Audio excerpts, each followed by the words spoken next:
우리 박동우 목사님께서 발제를 시작하도록 하겠습니다.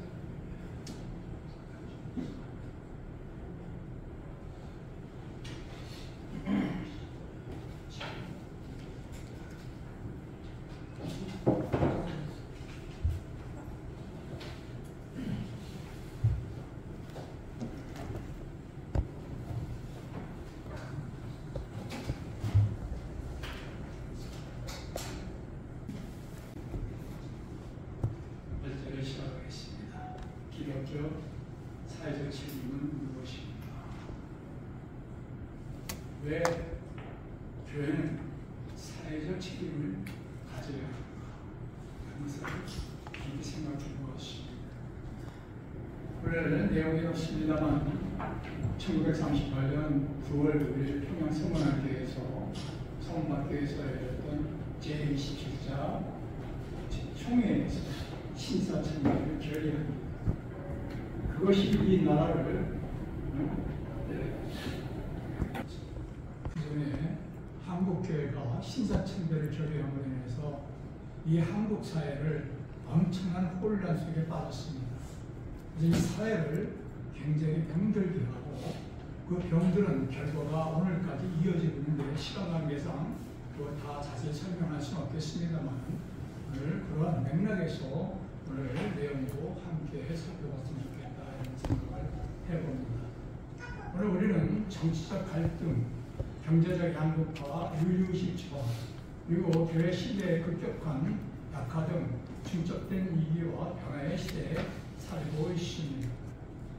한국 사회는 최근 2년대 세대 갈등, 경제 불평등, 지도체의 도덕성 상실, 언론의 편향과 가짜뉴스 확산, 공동체 신뢰 붕괴라는 총체적 혼란을 겪고 있습니다.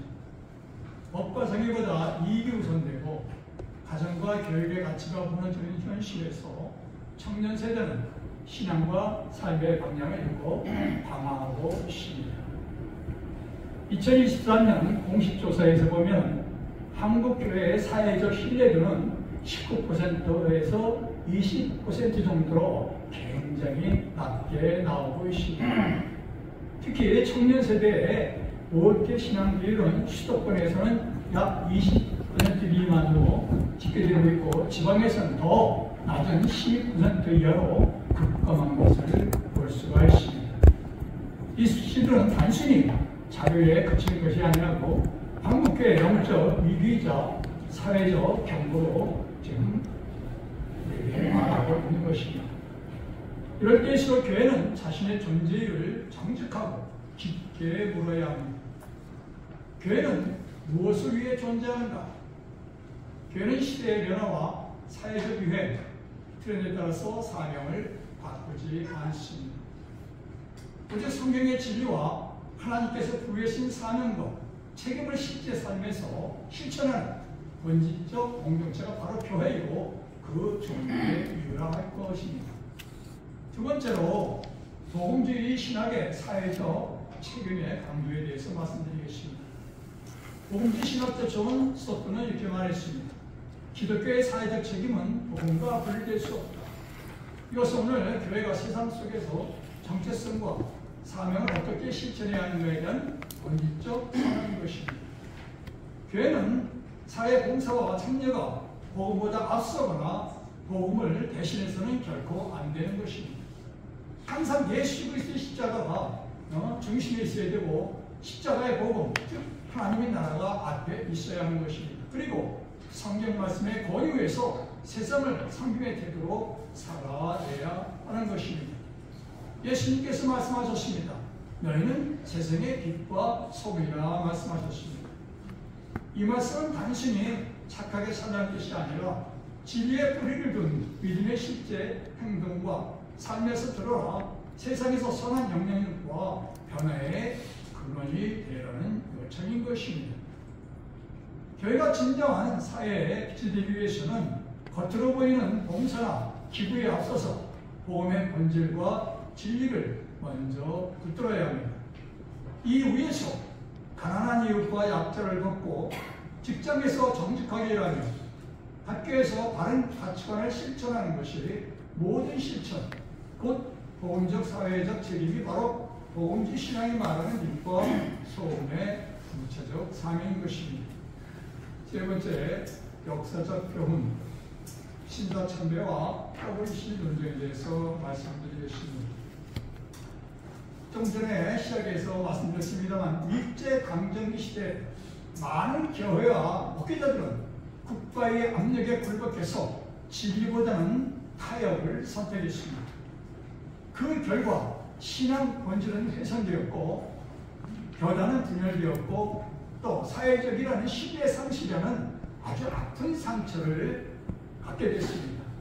그리고 그것이 오늘날 역사의 경고로 남았고 현재 그것을 우리가 피해를 보고 있는 현실입니다. 성경의 진리보다 권력과 세속에 교회가 순응하게 되면 교회는 도덕적 근거와 성례적 정체성을 모두 잃고 마는 것입니다. 진리를 지키지 못한 그 타협은 교회의 도덕적 기반과 성교의 정체성을 동시에 무너뜨리고 말았습니다. 다음은 WCC 논쟁입니다. 흔히들 세계교회협의회 WCC라고 우리가 말합니다만 이들이 추구하는 것은 겉으로 드러내는 정의와 평화를 추구합니다. 외형상으로 보면 흠잡을 데가 없습니다. 그러나 그 속에는 엄청난 함정이 있고 또 숨기는 것이 있습니다. 그러면서 다양한 사회운동을 전개해 왔습니다. 그 운동 자체에서 우리가 참고할 점도 있겠으나 복음주의 입장에서 보면 반드시 분별이 필요합니다. 결코 올바른 신앙을 가지고 받아들일 수 없는 이 주장들을 해오고 있고 그 피해가 오늘날 우리 사회에 만연되어서 실적으로 나타나고 있다 할 것입니다. 복음의 유일성과 성경의 최고의 권위가 무너지면 바로 거기에서 어떤 현상이 일어나는지 우리는 생각해 보아야 하는 것입니다.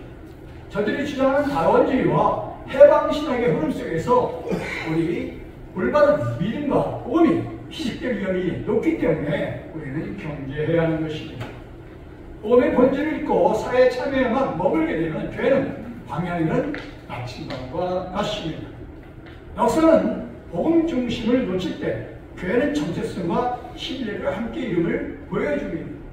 2013년도에 1월 13일 날 명성교회에서 한기총의 홍재철 회장하고 WA 김자연 목사님하고 NC의 김영재 총무하고 통합의 명성교회 김상 목사 네 분이 WC 지성명을 발표합니다. 이것이 오늘날 우리 한국교회를 크게 병드는 시작이었던 겁니다. 이것이 오늘날까지도 이어져 갖고 이제 근래에 와서는 WA 또 신사도운동, 노장운동 이것까지 다 용납하고 있는 이런 현실까지 와 있는 것입니다. 오늘날도 교회가 말씀대로 투명하고 정직하게 행동해야 하지 않으면 이런 엄청난 우리가 사태를 맞이할 수가 있는 것입니다. 청년 연대 활동과 지역 복지 산업을 꾸준히 또한 실천하기 위해서 세상은 교회를 신뢰받는 교회로 인정받을 수 있도록 노력해야 합니다. 실제로 어느 한 교회는 지역의 어려운 유수를 위한 투명한 복지 사업들을 청년들과 함께 선정하면서 실천하였더니 주민들로부터 신뢰받는 교회로 자리 잡았다고 합니다. 다음은 복음의 본질을 다시 회복해야 할 때라는 말씀을 드리겠습니다. 오늘날 한국교회는 엄청난 또 외형상 사역이 굉장히 많아지고 있습니다. 그러나 정작 복음의 본질은 약해진 이 길을 막고 있습니다. 겉으로 보이는 사역이 아무리 많다 할지라도 복음 중심이 약해지면 교회는 본질적으로 힘을 잃고 마는 것입니다. 아까 한기환 총리도 말씀했습니다만 오늘날 우리 교회가 얼마나 나약한 것을 열심히 보여주고 있다는 것입니다. 이제는 복음의 뿌리로 진지하게 돌아가야 할 때인 것입니다. 그 첫 번째로 하나님께 주신 창조 질서와 섬김의 사명을 감당해야 할 것입니다. 창세기 1장 27절에서 28절에 분명히 말씀하고 있습니다.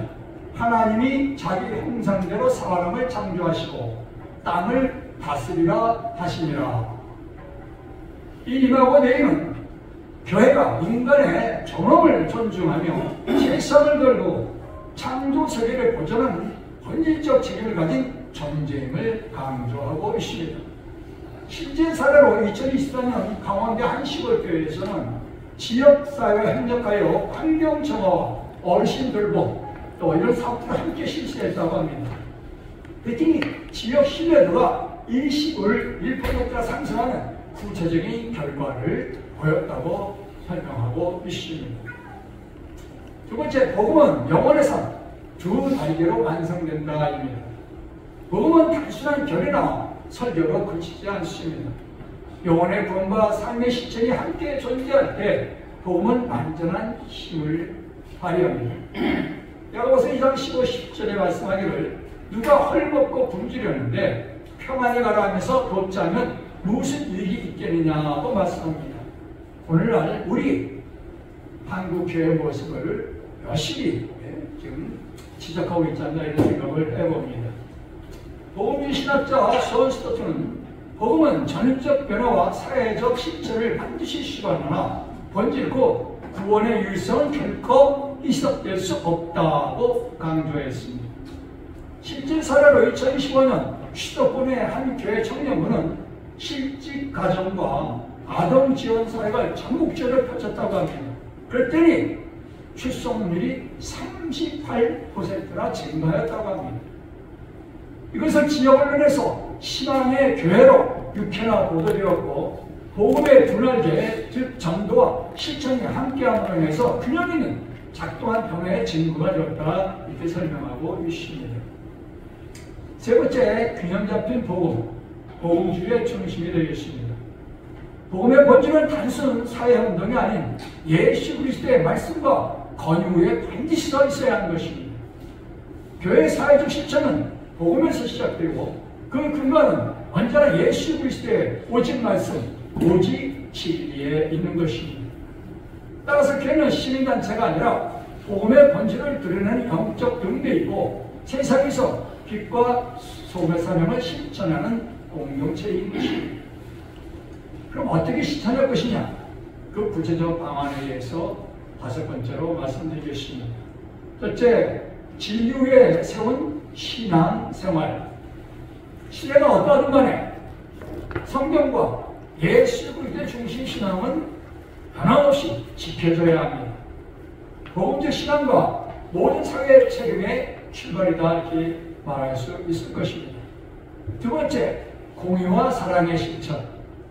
투명한 재정 운영, 책임감 있는 리더십, 사회적 약자의 돌봄은 복음적 삶의 열매이며 교회가 세상 속에서 실제로 하는 실제적 실천인 것입니다.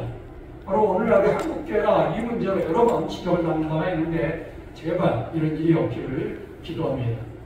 세 번째, 각자의 자리에서 빛과 소금 되기. 성도 한 사람 한 사람이 가정과 직장과 학교에서 정직하게 또 사랑으로 진리의 삶을 실천하게 될 때 교회 사회적 책임은 실제로 드러나게 되어 있습니다. 복음적 신앙은 세상 속에서 구체적으로 열매를 맺습니다. 근데 어떤 분들이 말하더군요. 교회에서 분명히 아름다운 성도인데 교회 문밖만 나가면 아니다라는 말들을 합니다. 이것이 결코 있어서는 아니 될 것입니다.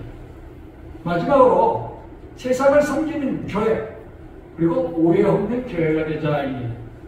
원래 한국교회는 진리보다 이념에 앞서고 윤리보다 이익이 우선되는 공동체 신뢰가 무너진 시대를 맞고 있습니다. 정치적 혼란, 언론의 왜곡, 경제 불평등, 청년 절망, 가정의 해체와 시대의 불신이 겹쳐서 사회 전체가 방향, 감각을 잃은 현실인 것입니다. 이런 시대에 교회는 비판의 중심에 서기보다 진리로 섬기고 사랑으로 화해하며 희망으로 빛을 전하는 복음적 공동체로 거듭나야 합니다. 복음주의 신앙에서 말하는 사회적 책임은 복음을 대신하는 것이 아닙니다. 복음의 빛에서 자연스럽게 흘러나오는 믿음의 열매인 것입니다. 우리는 예수 그리스도의 십자가의 부활 그리고 하나님의 말씀을 꼭 붙들고 세상 아픔과 문제에 책임 있게 응답해야 하는 것입니다. 교회와 성도가 빛과 소금의 본질을 회복하고 믿음의 진정성으로 삶을 드러나게 될 때에 세상은 교회를 통해 진짜 믿음과 희망을 발견하게 될 줄로 믿습니다. 감사합니다.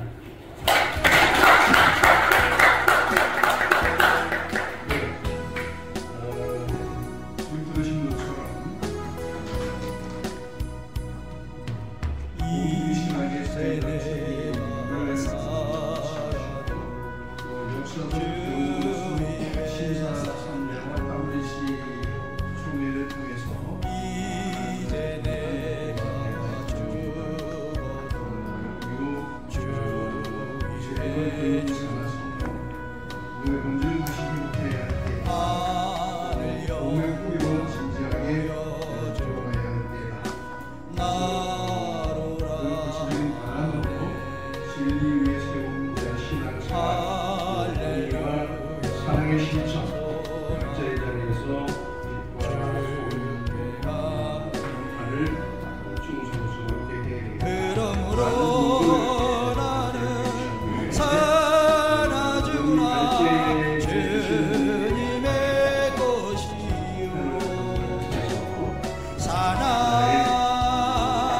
주구나